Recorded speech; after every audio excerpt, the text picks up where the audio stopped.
This video is going to be my passion project, and it's going to be explaining parts and components of a PC very briefly. So there are 9 parts and components of a PC that's important. There's the case, there's the motherboard, there's the CPU, the PSU, which is the power supply, the RAM, the NIC, which is the network interface controller, different types of drives, a graphics processor, and a potential cooling unit. The basic build of a PC is fairly simple, as everything just goes inside the case and everything is just connected to the motherboard.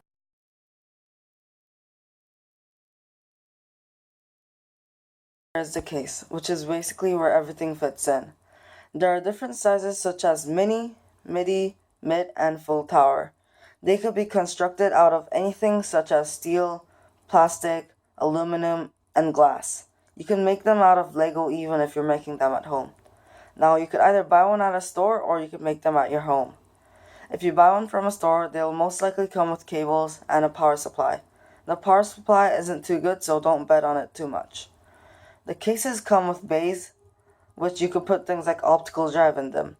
For example, a mid tower, which is the most used one, has 3 to 4 bays and it's 21 inches tall. And some cases come with extra ports, and they come with holes for ventilation and your other words I/O.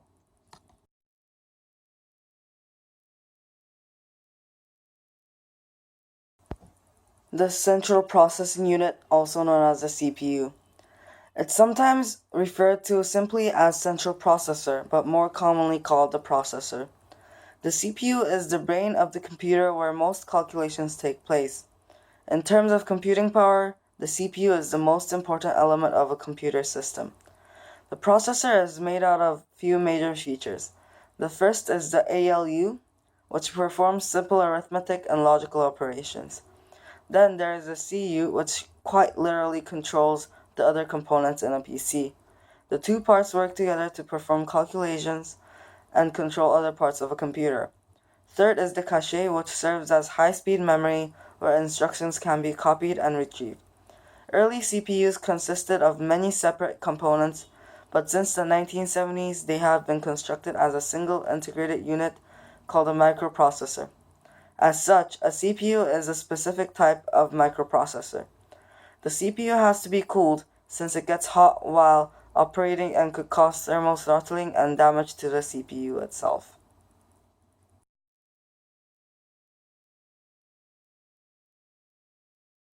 Next up is the RAM, also known as random access memory. It's a type of computer data storage. A RAM device makes it possible to access data in random order, which makes it very fast to find a specific piece of information. RAM is considered volatile memory, which means that the stored information is lost when there is no power. So RAM is used by the central processing unit, or the CPU, when the computer is running or to store information that needs to be used very quickly. But it does not store any information permanently. There are different types, but the most used currently is the quite old DDR2, the DDR3, and the new DDR4.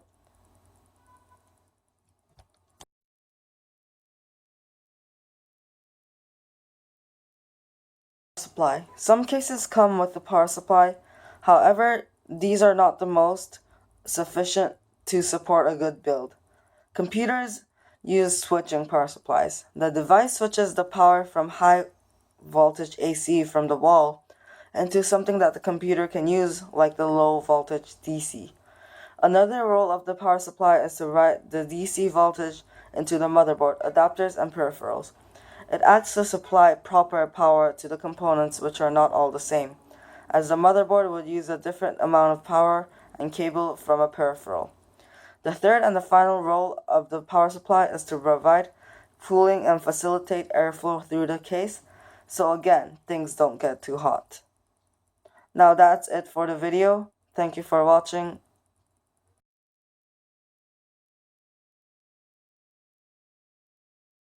Next up are the drives. So there are 3 main types of drives. There's the hard drives, the optical drives, and the solid state drives. The hard drives are storage devices that, unlike RAM, don't forget stuff, that stores vast data at a reasonable speed. They come at a good price. Optical drives are they are read only and they are read and write. They use laser pits and the surface of the disk. These are often much slower than a hard drive and leagues slower than the solid state drive. The solid state drive, also known as an SSD, is basically like hard drive except it's made out of RAM. But it doesn't forget the information, so it's normally much faster than a hard drive. They are mostly very expensive. Now, then the network interface controller. The NIC control contains the electronic circuitry required to communicate using a wired connection such as Ethernet or a wireless connection such as Wi-Fi. A network interface card is also known as a network interface controller, network adapter, or local area network LAN adapter. Some of the modern motherboards often come with an Ethernet built into the I/O, so it's basically what you need to get connection to the internet.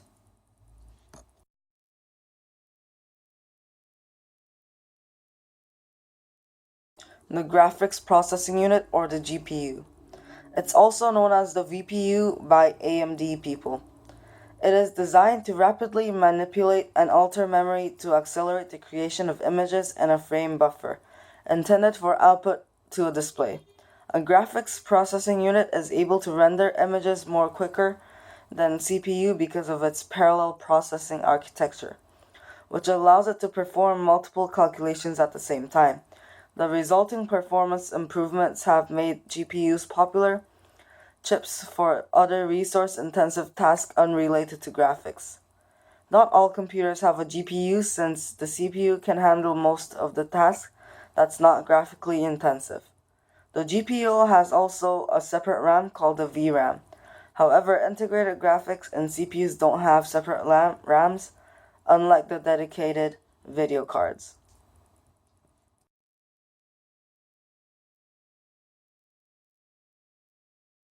Finally, there's the cooling system. It's a part of the computer that's not necessary as a lot of the modern CPU comes with the cooler. The cooler quite literally cools the computer down in components like the graphics card or the processor or some hard drives. As when these components run intensively, they generate immense heat that will cause thermal throttling to protect the components, but would still damage those components. There are two main ways of cooling: air and liquid. Air cooling with fans that move cold air in and hot air out, and the liquid cooling, which uses circulating liquids around the CPU or the GPU to cool things down.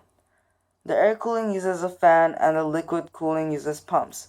Those two are not the only ways of cooling, but they are the most used and popular.